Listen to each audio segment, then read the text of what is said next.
জাতীয় বিশ্ববিদ্যালয়ের অনলাইন ক্লাসে সবাইকে স্বাগতম।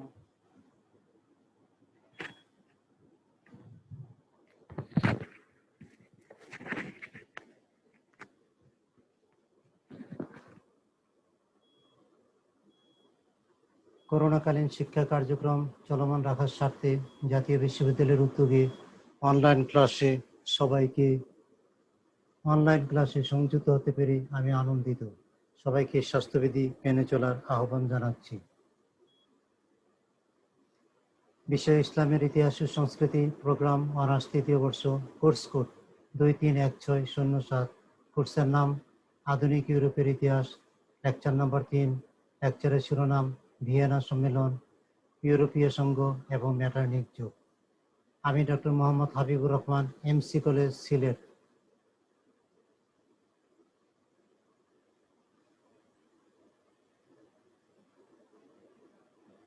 সুপ্রিয় শিক্ষার্থীবৃন্দ, তোমাদের সামনে আমি আগেই পেশ করেছি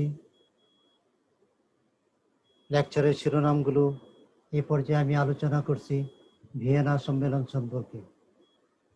ভিয়েনা সম্মেলন, এটাকে কংগ্রেসও বলা হয়। রক্ষণশীল ইউরোপ 1815 থেকে 1848 সাল সময়কালকে বলা হয় রক্ষণশীল ইউরোপ। নেপোলিয়ান পরবর্তী রাজনীতির বৈশিষ্ট্য ছিল দুইটি, রক্ষণশীল রাজনীতি, উদারনীতি রাজনীতি। অর্থাৎ রক্ষণশীল রাজনীতি বলতে এখানে বোঝানো হয়েছে রাজতন্ত্র টিকে থাকবে, আর উদারনীতি রাজনীতি বলতে রাজতন্ত্র থাকবে না, প্রজাতন্ত্র হবে। এ দুটো ধারা।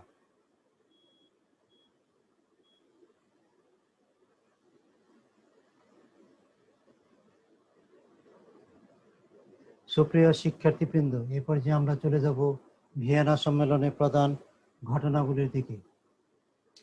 ভিয়েনা সম্মেলন হয় 1815 সালে। প্রথম বৈঠকটি হয় ভিয়েনাতে, দ্বিতীয় বৈঠকটি হয় ভিয়েনাতে। প্রথম বৈঠকটি হয় 1814 সালে, দ্বিতীয় বৈঠকটি হয় 1815 সালে। এই বৈঠকে অংশগ্রহণ করছে কারা? 4টি দেশ: অস্ট্রিয়া, রাশিয়া, ইংল্যান্ড এবং ফ্রান্স। এই ভিয়েনা সম্মেলন তথা ভিয়েনা কংগ্রেসের সভাপতি ছিলেন অস্ট্রিয়ার প্রধানমন্ত্রী মেটারনিক। এই ভিয়েনা বৈঠকে 5টি চুক্তি স্বাক্ষরিত হয়। 5টি চুক্তি কি কি, এই জিনিসগুলো আমরা এই পর্যায়ে দেখে নিব। 5টি চুক্তি হলো চপুর চুক্তি, প্যারিস চুক্তি, ভিয়েনা চুক্তি, পবিত্র চুক্তি এবং চতুঃচুক্তি। সুপ্রিয় শিক্ষার্থীবৃন্দ, ভিয়েনা সম্মেলনে নেতৃবৃন্দের মধ্যে সমস্যা দেখা দেয়।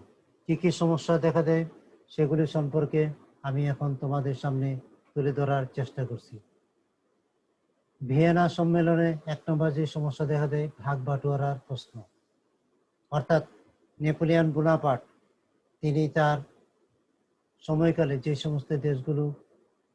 সমস্ত রাজ্যগুলো তিনি দখল করেছেন, এই সমস্ত দেশগুলো কে কিভাবে কার দখলে নিবে, এগুলো নিয়ে নেতৃবৃন্দের মধ্যে নিজেদের মধ্যে দ্বন্দ্ব দেখা দেয়।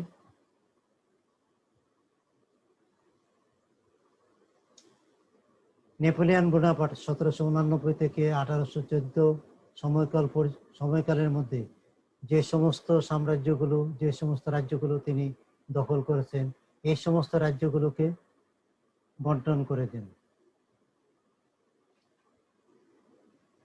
বিলুপ্ত ফরাসি রাজতন্ত্র আবার ফিরে আসে।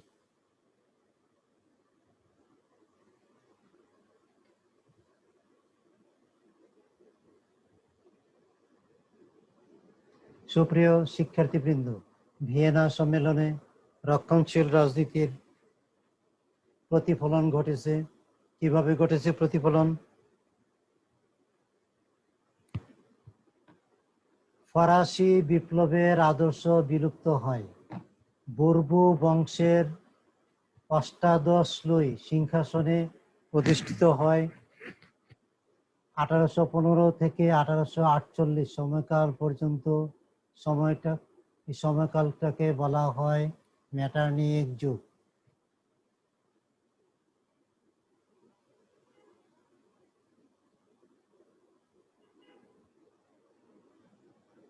সুপ্রিয় শিক্ষার্থীবৃন্দ, এ পর্যায়ে আমরা জেনে নিব ভিয়েনা সম্মেলনে কি কি ধরনের সিদ্ধান্ত গৃহীত হয়েছে। ভিয়েনা সম্মেলনে গৃহীত নীতিগুলো কি কি? 1814 সালের 1 নভেম্বর ভিয়েনাতে সম্মেলন শুরু হয়। 1825 সালের 30 মে ভিয়েনাতে সম্মেলন শেষ হয়। 1814 সালের 1 নভেম্বর থেকে 1825 সালের 30 মে পর্যন্ত 7 মাস সময় নেয় বিভিন্ন চুক্তি সম্পাদন করতে। এই চুক্তিগুলো কি ছিল? চুক্তিগুলি ছিল 5টি: চমুর চুক্তি, প্যারিস চুক্তি, ভিয়েনা চুক্তি, পবিত্র চুক্তি, চতুশক্তি চুক্তি। এই চুক্তিগুলো ছিল চতুশক্তির মধ্যে দর কষাকষি। সুপ্রিয় শিক্ষার্থীবৃন্দ,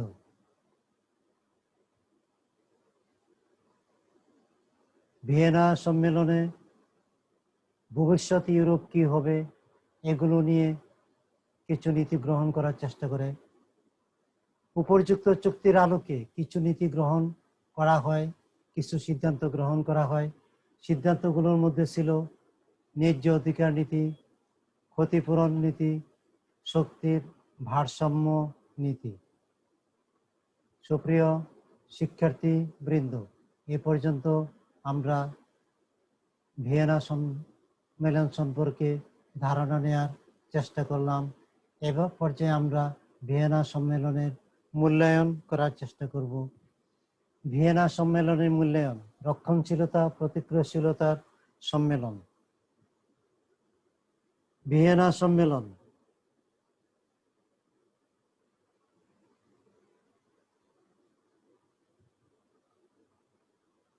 কংগ্রেস নয়, বিজয়ী শক্তির সম্মেলন। ভিয়েনা সম্মেলন জাতীয়তাবাদকে দমন করার সম্মেলন। ভিয়েনা সম্মেলনের চুক্তিতে বৃহৎ শক্তিগুলো সন্তুষ্ট। সুপ্রিয় শিক্ষার্থীবৃন্দ, এ পর্যায়ে আমরা চলে যাব ইউরোপীয় সংঘের দিকে। ইউরোপীয় সংঘ কি? ইউরোপীয় সংঘকে ইংরেজিতে বলা হয় কনসার্ট অফ ইউরোপ। এর বাংলা অর্থ ইউরোপীয় সংঘ, ইউরোপীয় সমিতি, ইউরোপীয় জোট ইত্যাদি যে নামই বলি না কেন। ইউরোপীয় শক্তিধর রাষ্ট্রগুলোর একটি সমিতি হলো ইউরোপীয় সংঘ। ভিয়েনা সম্মেলনের উদ্দেশ্যকে ধরে রাখার প্রয়োজনে একটি সমিতি গঠন করা প্রয়োজন দেখা দেয়। এই প্রয়োজনের তাগিদ থেকে মূলত ইউরোপীয় সংঘের উদ্ভব হয়েছে। সুপ্রিয় শিক্ষার্থীবৃন্দ, এ পর্যায়ে আমরা জেনে নিব ইউরোপীয় সংঘের উদ্দেশ্য কি। ইউরোপীয় সংঘের উদ্দেশ্য ভিয়েনা কংগ্রেসের নীতি বাস্তবায়ন করা। ভিয়েনা সম্মেলনে যে ধরনের সিদ্ধান্ত গ্রহণ করা হয়েছে এই সিদ্ধান্তগুলোকে বাস্তবায়ন করার জন্য ইউরোপীয় সংঘ সৃষ্টি করা হয়।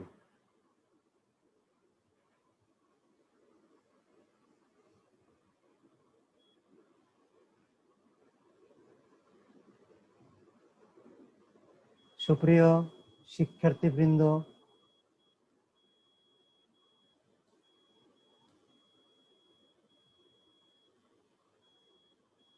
এ পর্যায়ে আমরা জেনে নিব ইউরোপীয় সংঘের কাঠামো। ইউরোপীয় সংঘের কাঠামো দুই ধরনের: পবিত্র চুক্তি, চতুশক্তি চুক্তি। তো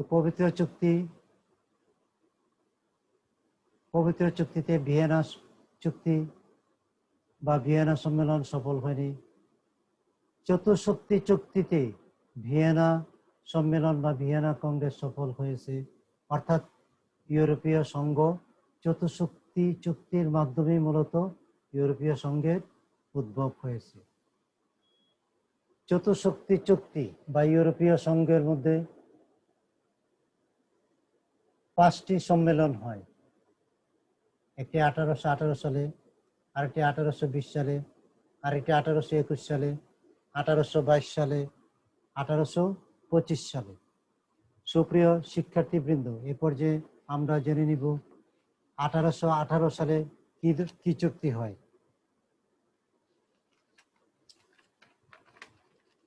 1818 সালে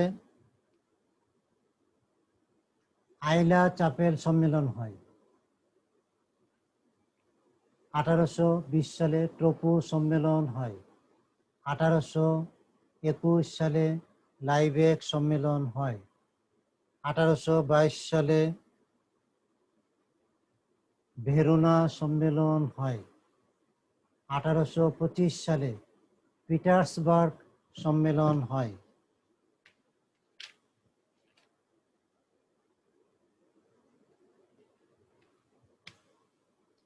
সুপ্রিয় শিক্ষার্থীবৃন্দ, এ পর্যায়ে আমরা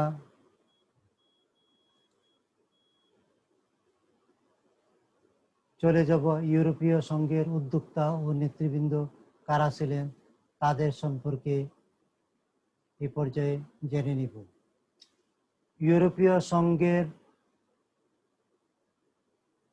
উদ্যোক্তা ও নেতৃবৃন্দ: অস্ট্রিয়া ছিলেন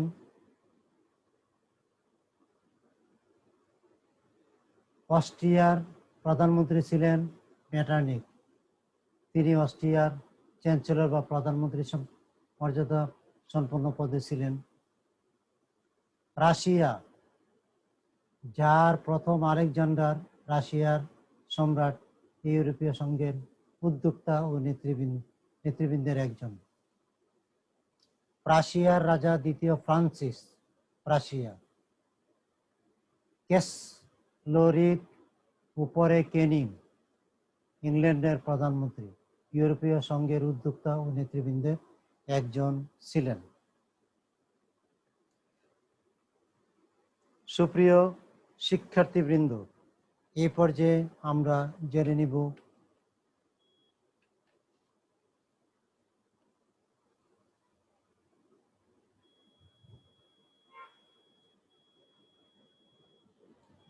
আইলা চাপেল সম্মেলন 1818-তে কি হয়েছিল। আইলা চাপেল সম্মেলন 1818-তে ফ্রান্সকে ইউরোপীয় শক্তি সংঘের অধীন করা হয়। আইলা চাপেল সম্মেলনে ফ্রান্সকে ইউরোপীয় সংঘের পঞ্চম শক্তিতে পরিণত করা হয়। আইলা চাপেল সম্মেলনে ফ্রান্সকে 70 কোটি মুদ্রা ক্ষতিপূরণ জরিমানা করা হয়। আইলা চাপেল সম্মেলনে ইউরোপীয় সংঘকে শক্তিশালী পরিষদ ঘোষণা করা হয়।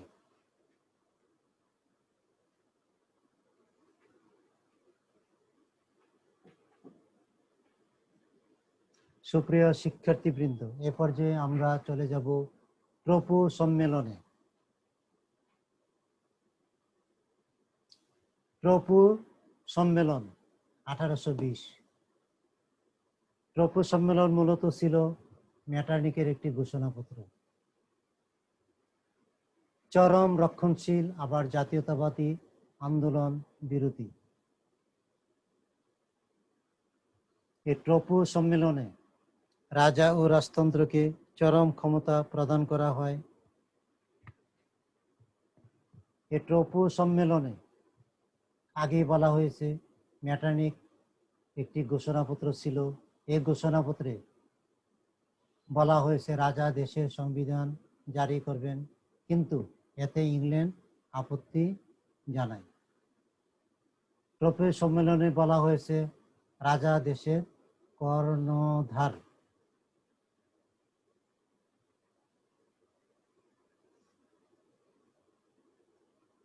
লাইবেক শহরে এই সম্মেলনটি হয়েছিল বলে ইতিহাসে এই সম্মেলনটি লাইবেক সম্মেলন 1821 নামে পরিচিত।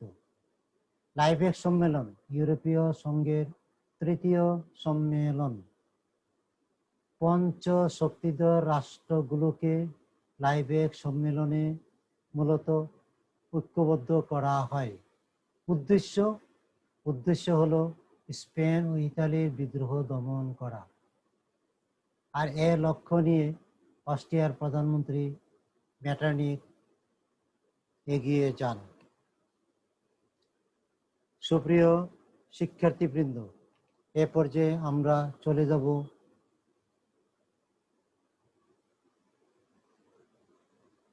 ভেরোনা সম্মেলনের দিকে। ভেরোনা সম্মেলন 1822 সালে হয়েছে। ভেরোনা সম্মেলন বা ভেরোনা বৈঠক ইউরোপীয় সংঘের চতুর্থ বৈঠক। আর ভেরোনা শহরে এই বৈঠক বা সম্মেলন অনুষ্ঠিত হয়েছিল বলে ইতিহাসে এটি ভেরোনা সম্মেলন 1822 নামে অভিহিত। ফ্রান্স তখন ইউরোপীয় সংঘের পঞ্চম সদস্য, কিন্তু ফ্রান্স ইউরোপীয় সংঘের পঞ্চম সদস্য হিসেবে অন্তর্ভুক্ত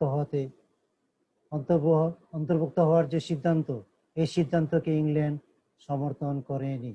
এই কারণে ইংল্যান্ড ইউরোপীয় সংঘ থেকে সদস্যপদ প্রত্যাহার করে নেন। সুপ্রিয় শিক্ষার্থীবৃন্দ, এ পর্যায়ে আমরা চলে যাব সেন্ট পিটার্সবার্গ সম্মেলন এর দিকে। ইতিহাসে দেখা যাচ্ছে সেন্ট পিটার্সবার্গ সম্মেলন 1825 সালে হয়েছে এবং বলা হয়ে থাকে সেন্ট পিটার্সবার্গ সম্মেলন ইউরোপীয় সংঘের শেষ সম্মেলন। এই সম্মেলনটি হয়েছিল রাশিয়ার সেন্ট পিটার্সবার্গে। এ সম্মেলনে অস্ট্রিয়া রাশিয়ার মধ্যে দ্বন্দ্ব দেখা দেয়। তাদের মধ্যে মতবিরোধ দেখা দিলে ইউরোপীয় সংঘের ভাঙ্গন সৃষ্টি হয়। ইউরোপীয় সংঘের উদ্যোক্তা অর্থাৎ সেন্ট পিটার্সবার্গ সম্মেলনের মেন উদ্যোক্তা রাশিয়া প্রথম আলেকজান্ডার। সেন্ট পিটার্সবার্গ সম্মেলনে মূল সমস্যা হলো বলকান অঞ্চলের সমস্যা নিয়ে, পূর্ব ইউরোপ বা বলকান অঞ্চলের সমস্যা নিয়ে এই বৈঠক। তুরস্কের শত্রু রাশিয়া গ্রিসের পক্ষে অবস্থান নেয়। ইতিমধ্যে ইংল্যান্ড এই সম্মেলন বর্জন করে। সুপ্রিয় শিক্ষার্থীবৃন্দ, এ পর্যায়ে আমরা চলে যাব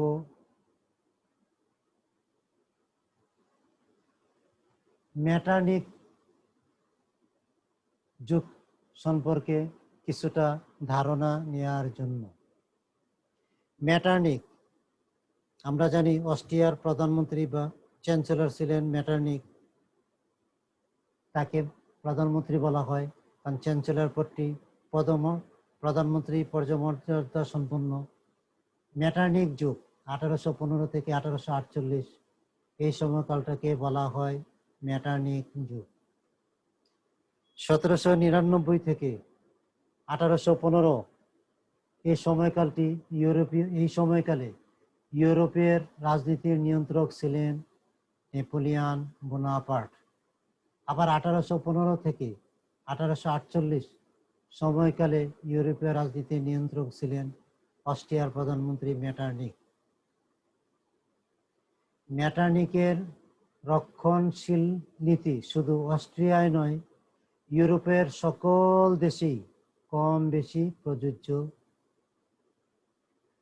মেটারনিখের এই নীতি ও যুগ মেটারনিখ ব্যবস্থা অর্থাৎ মেটারনিখের এই নীতি মেটারনিখ ব্যবস্থা মেটারনিখের যুগ ইতিহাসে মেটারনিখ যুগ নামে পরিচিত।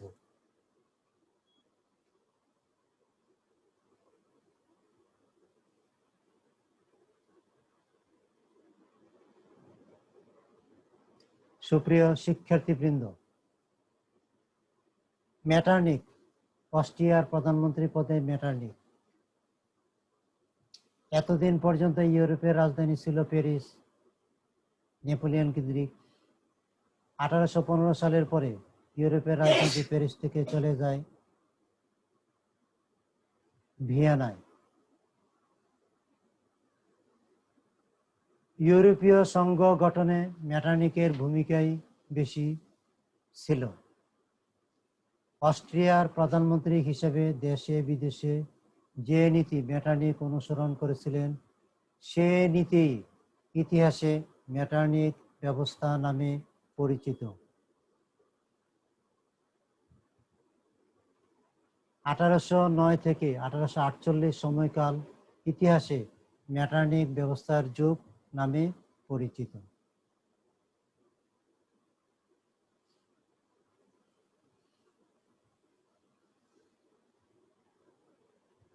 সুপ্রিয় শিক্ষার্থীবৃন্দ, এ পর্যায়ে আমরা জেনে নিব মেটারনিখ নীতির উদ্দেশ্যগুলো কি কি। মেটারনিখ নীতির কতগুলো উদ্দেশ্য ছিল?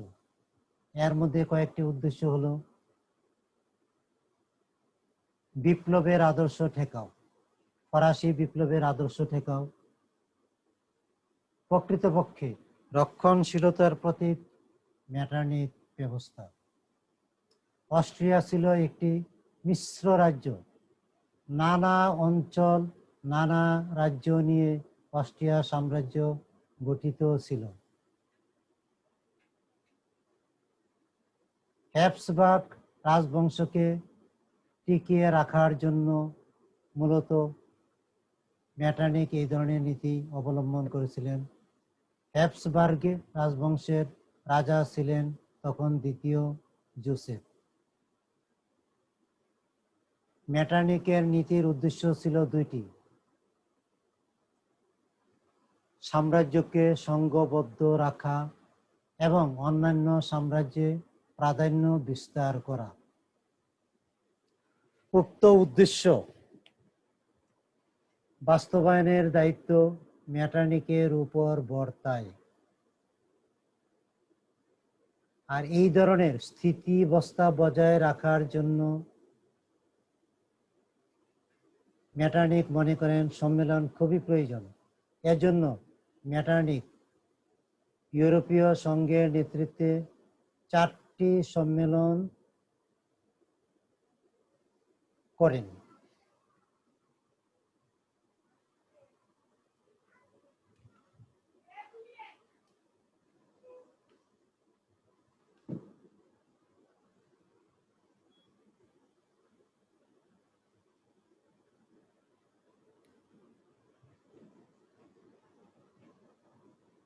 সুপ্রিয় শিক্ষার্থীবৃন্দ, এ পর্যায়ে আমরা জেনে নিব মেটারনিখ ব্যবস্থার ইতিবাচক ও নেতিবাচক দিক সম্পর্কে। মেটারনিখ এই পর্যন্ত যে ধরনের ব্যবস্থাগুলো গ্রহণ করেছেন, এগুলোর মধ্যে ইতিবাচক দিক যেমন রয়েছে, তেমনি রয়েছে নেতিবাচক দিক। ইতিবাচক দিকগুলো কি কি? ইতিবাচক দিকগুলো হলো এই: ঐক্যবদ্ধ ইউরোপীয় জোট গঠন, অস্ট্রিয়ার সাম্রাজ্য রক্ষায় মেটারনিখ সফল কূটনীতির পরিচয় দিয়েছেন। এবার নেতিবাচক দিক। সুপ্রিয় শিক্ষার্থীবৃন্দ, মেটারনিখ যে নীতি অবলম্বন করেছেন বা ব্যবস্থা অবলম্বন করেছেন, এক্ষেত্রে যদি আমরা তাকাই তাহলে দেখব তার কতগুলো নেতিবাচক দিক। নেতিবাচক দিকগুলো কি কি? ফরাসি বিপ্লবের চেতনা অস্বীকার করে। আমরা জানি ফরাসি বিপ্লবের মূল বাণী 3টি: সাম্য, স্বাধীনতা, ভ্রাতৃত্ব। এই বাণীগুলোকে মেটারনিখ অস্বীকার করেন এবং এগুলির প্রতি নেতিবাচক দৃষ্টিভঙ্গি তৈরি করার চেষ্টা করেন।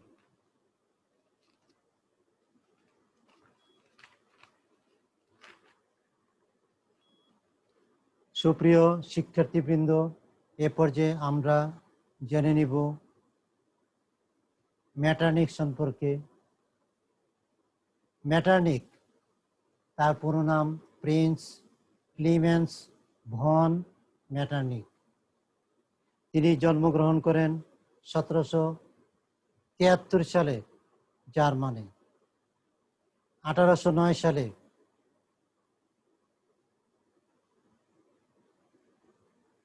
মেটারনিক অস্ট্রিয়ার চ্যান্সেলর হয়েছিলেন।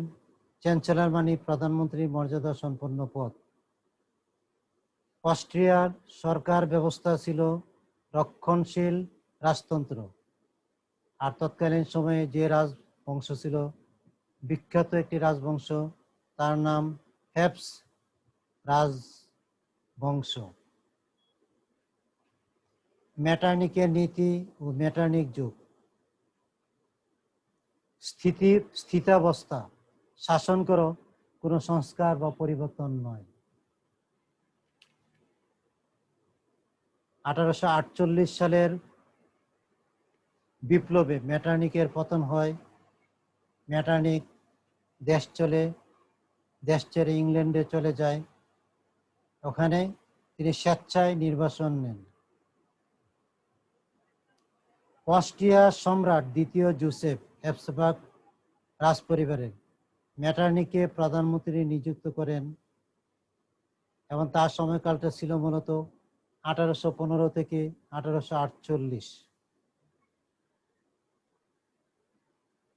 পূর্বেই বলা হয়েছে 1815 পর্যন্ত ইউরোপ নিয়ন্ত্রিত ছিল নেপোলিয়ান কর্তৃক। 1815 থেকে 48 সময়কাল পর্যন্ত ইউরোপ নিয়ন্ত্রিত ছিল মেটারনিক কর্তৃক।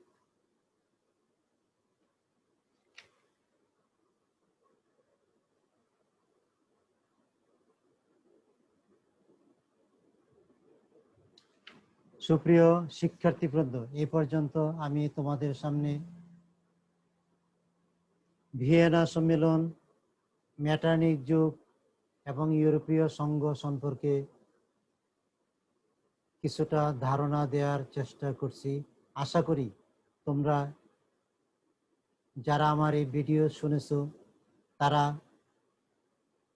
এগুলো যদি পর্যায়ক্রমে মনে রাখার চেষ্টা করো, মনোযোগ দিয়ে শুনো, তাহলে ভিয়েনা সম্মেলন, মেটারনিক যুগ এবং ইউরোপীয় সংঘ সম্পর্কে তোমাদের কিছুটা হলো ধারণা আসবে। সুপ্রিয় শিক্ষার্থীবৃন্দ, আমরা জেনে নিব অস্ট্রিয়ার রাজধানী কোথায়। আমি বলে দিচ্ছি, অস্ট্রিয়ার রাজধানী ভিয়েনা। ইংল্যান্ডের রাজধানী জার্মান, ফ্রান্সের রাজধানী Paris,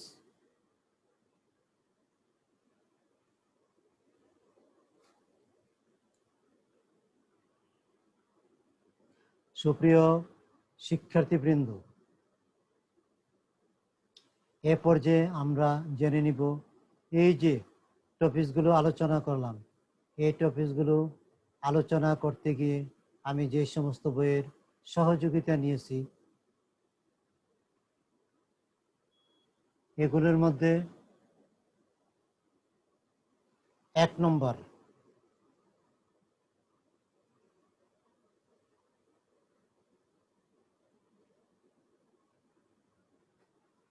A History of Modern Times from 1789, CTM Kettleby। 2 নম্বর যে বইটির সহযোগিতা নিয়েছি তার নাম Europe in the 19th and 20th century, 1963। এটির লেখক লিপসন ই। 3 নম্বর যে গ্রন্থটি তার নাম ইউরোপের রাজনীতি ও কূটনীতি, লেখক আবুল কালাম, ঢাকা বিশ্ববিদ্যালয়, 1988। সুপ্রিয় শিক্ষার্থীবৃন্দ, আজ তোমাদের সামনে লেকচার নাম্বার 3 নিয়ে আলোচনা করেছি। লেকচার নাম্বার 1-এ আলোচনা করেছি ইতিহাসের যুগ বিভাজন, প্রেক্ষিত আধুনিক ইউরোপ। ওই যে পড়াগুলো বলছি তোমাদের কি মনে আছে? আমি যদি জিজ্ঞাসা করি ইতিহাসের যুগ কত প্রকার, এর উত্তর আসবে ইতিহাসের যুগ 2 প্রকার, প্রাগৈতিহাসিক যুগ ঐতিহাসিক যুগ। প্রাগৈতিহাসিক যুগকে বলা হয় পাথরের যুগ, ঐতিহাসিক যুগকে বলা হয় মানব সভ্যতার যুগ। প্রাগৈতিহাসিক যুগ কি মনে আছে কত প্রকার? আমি বলে দিচ্ছি। পাথরের যুগ 3 প্রকার: নবপলীয় যুগ, মধ্যপলীয় যুগ, পুরোপলীয় যুগ। 1 নম্বর পুরোপলীয় যুগ, 2 নম্বর মধ্যপলীয় যুগ, 3 নম্বর নবপলীয় যুগ। আর ঐতিহাসিক যুগকে মানব সভ্যতার পরিপূর্ণ যুগ বলা হয়, কারণ এই যুগে সভ্যতা পরিপূর্ণতা লাভ করে। ঐতিহাসিক যুগ কত প্রকার কি মনে আছে? 1 নং লেকচারে আমি সেটা আলোচনা করেছি, আমি বলে দিচ্ছি। ঐতিহাসিক যুগ 4 প্রকার: প্রাচীন যুগ, মধ্যযুগ, আধুনিক যুগ এবং উত্তর আধুনিক যুগ।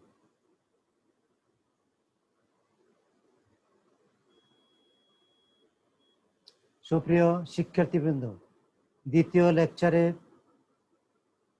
শিরোনাম ছিল, দ্বিতীয় লেকচারে কি শিরোনাম ছিল মনে আছে? আমি বলে দিচ্ছি। দ্বিতীয় লেকচারের শিরোনাম হলো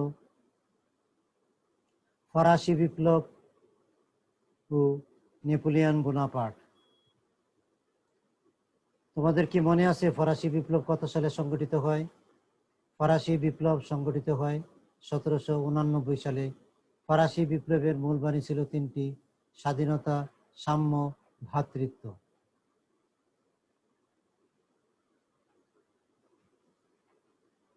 আমাদের ইতিহাসের, আধুনিক ইউরোপের ইতিহাসের সময়কালটা আমাদের কোন যুগের সাথে মিলে?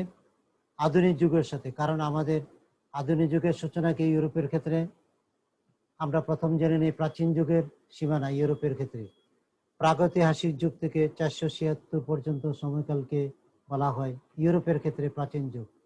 476 থেকে 1789 পর্যন্ত সময়কালকে বলা হয় ইউরোপের ক্ষেত্রে মধ্যযুগ। আবার কারো মতে 1453 পর্যন্ত সময়কালকে বলা হয় মধ্যযুগ। 1789 থেকে 1945 সাল পর্যন্ত সময়কালকে বলা হয় ইউরোপের ক্ষেত্রে আধুনিক যুগ। আবার 1945 থেকে বর্তমান পর্যন্ত সময়কালকে বলা হয় ইউরোপের ক্ষেত্রে উত্তর আধুনিক যুগ বা অত্যাধুনিক যুগ। তো সুপ্রিয় শিক্ষার্থীবৃন্দ,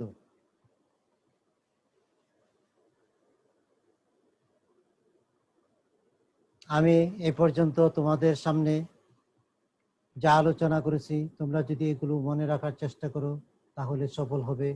যেমন এখানে আমি একটি কথা বলেছি, পবিত্র চুক্তি এবং চতুশক্তি চুক্তি।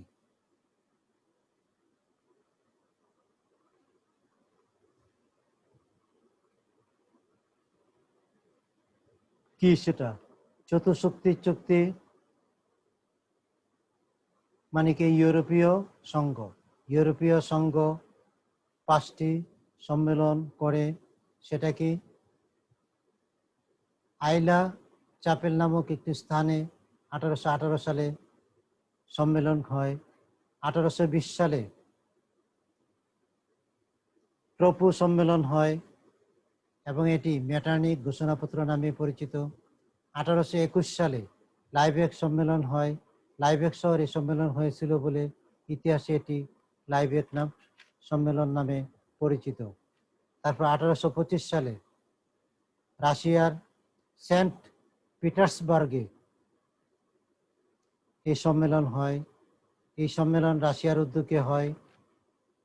এগুলো কি মনে আছে?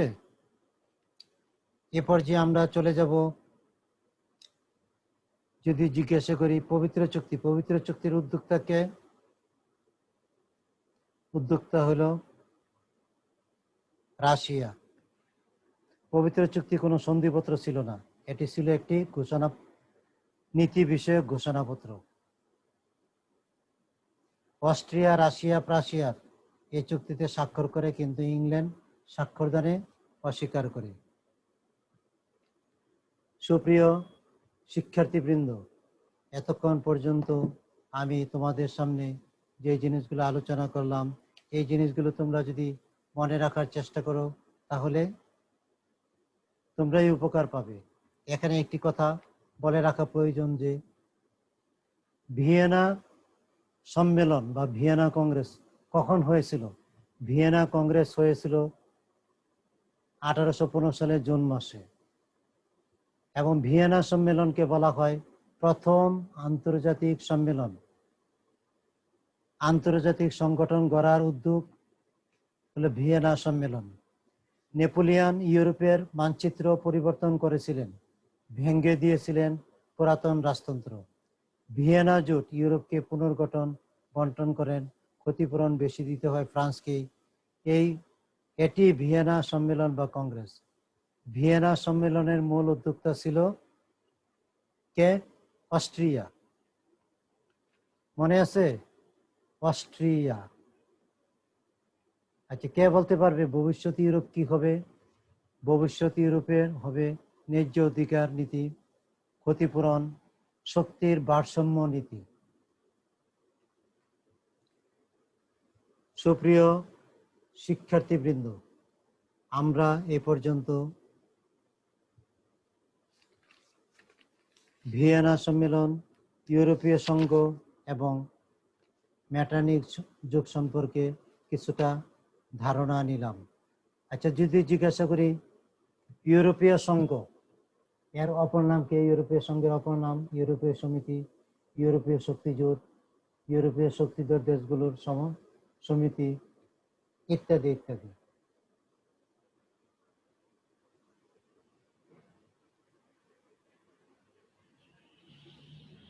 ইউরোপীয় জোটকে ইংরেজিতে কি বলা হয়? Concert of Europe. এর বাংলা অর্থ হলো ইউরোপীয় সংঘ, ইউরোপীয় সমিতি, ইউরোপীয় শক্তি জোট। সুপ্রিয় শিক্ষার্থীবৃন্দ, এ পর্যন্ত আমি অনেকগুলো দেশের নাম আলাপ করেছি তোমাদের সামনে। আমি একটু জিজ্ঞাসা করব যে ইতালির রাজধানী কোথায়? মনে আছে? ইতালির রাজধানী রোম। গ্রিসের রাজধানী এথেন্স। ফ্রান্সের রাজধানী প্যারিস। পোল্যান্ডের রাজধানী ওয়ারসো। বেলজিয়ামের রাজধানী ব্রাসেলস। সুইডেনের রাজধানী স্টকহোম।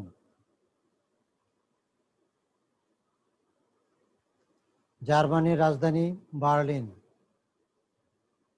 রাশিয়ার রাজধানী মস্কো। তোমাদের কি মনে আছে কয়েকটি বিপ্লবের নাম, যেটা আমি তোমাদেরকে আগে বলেছিলাম? যেমন ফরাসি বিপ্লব, জুলাই বিপ্লব, ফেব্রুয়ারি বিপ্লব, ভারতে উপমহাদেশের সিপাহী বিপ্লব, তারপরে রাশিয়ার রুশ বিপ্লব। রুশ বিপ্লবকে বলশেভিক বিপ্লবও বলা হয়। এই জিনিসগুলো আমরা অধ্যায়ের একেবারে শেষ প্রান্তে গিয়ে আলোচনা করার চেষ্টা করব। সুপ্রিয় শিক্ষার্থীবৃন্দ, এ পর্যন্ত আমি যা আলোচনা করলাম তোমরা মনোযোগের সহিত খেয়াল করবে এবং মনে রাখার চেষ্টা করবে। আর এই ধরনের ক্লাসের উদ্যোগ গ্রহণ করার জন্য জাতীয় বিশ্ববিদ্যালয়ের উদ্যোগকে আমি স্বাগত জানাচ্ছি। তোমরা সবাই ভালো থাকবে, সুস্থ থাকবে এবং ভালো রাখার চেষ্টা করতে হবে। তুমি যদি নিজে ভালো থাকো তাহলে তোমার মা বাবা, তোমার ভাই বোন, পরিবার পরিজন আরো যারা আছে তারা সবাই ভালো থাকবে। এখন তুমি যদি সচেতন না থাকো তাহলে